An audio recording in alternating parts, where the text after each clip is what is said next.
Hi everyone, welcome back after a long break. So, today we are going to understand 10 easy idioms that you should be using. Not only to level up your game in IELTS examination, but just to elevate your speech as well. So, let's get started and understand why we need to use idioms in the first place. So, definitely, it adds color and expressiveness to your words. No matter how simple of an idiom you use, the moment you include it in your speech, it takes your language from here to here. Next, it grabs the attention of the listener with definitely interesting phrases. So, it's an eye catcher, definitely. And even if the other person knows that idiom or they don't, they're definitely going to be more invested in what you have to say. Thirdly, it enriches your vocabulary, not even for your IELTS examination or if you're going for any other language test.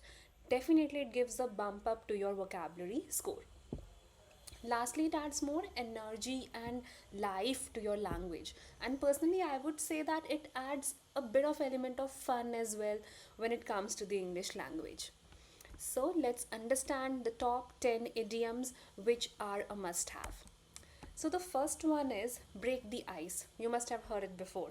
So it means to initiate a conversation in a social setting, especially in a formal or awkward situation when you don't know what you should be saying to the other person, and it's radio silence. Again, another phrase which means that awkward silence is present.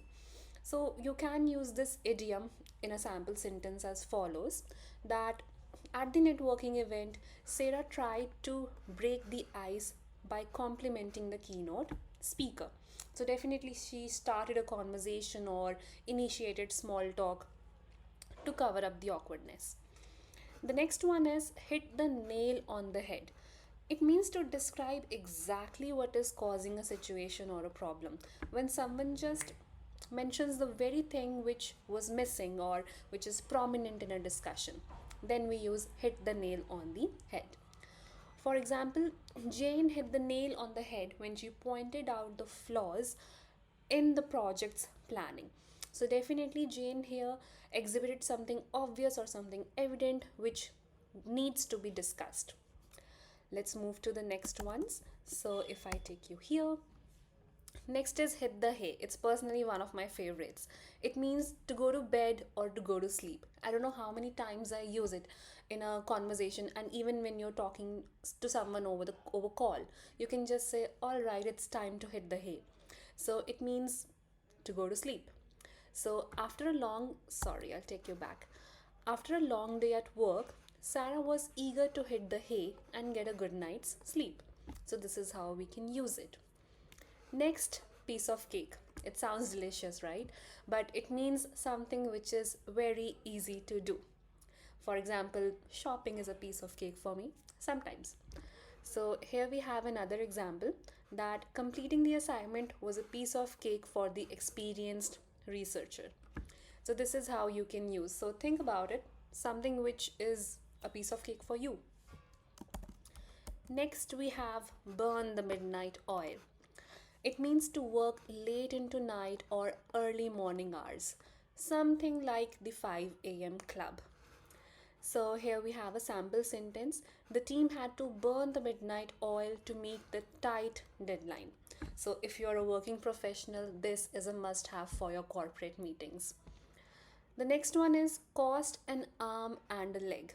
It means something very expensive or costly. So, the recent bag you purchased or a recent laptop which you got, definitely it cost an arm and a leg. For example, buying a new car can cost an arm and a leg, especially with all the additional features, just in case if you're going for the top model. So, next we have call it a day. It means to decide to stop working on something, usually for that particular day. So, if you're done with your deliverables, if you achieved a project, or even if you did all the tasks which you were supposed to do in a day, when you wind it up, you can say, let's call it a day. After hours of troubleshooting, the team decided to call it a day and resume the project tomorrow.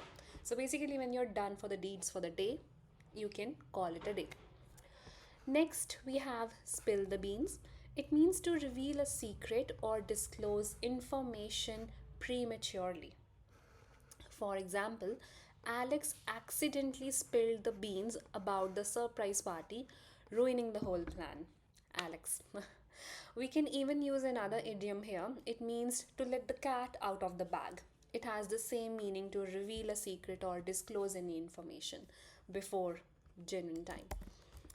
Alright, next we have the ball is in your court. It means it's now your responsibility or your decision to make.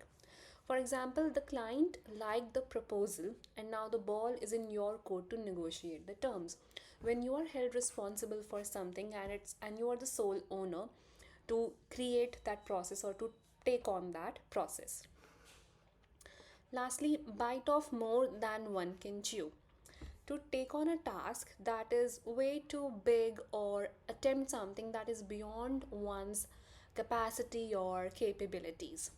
And definitely we can use it while you're delegating work or assignment, whether you're a teacher, whether you're a manager.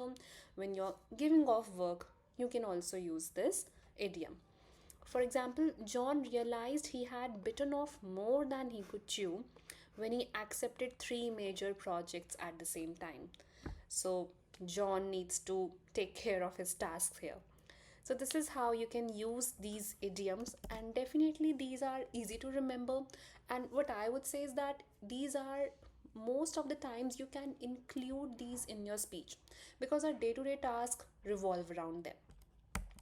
So that's all for today. That's what we learned in this quick video. Have a great day ahead.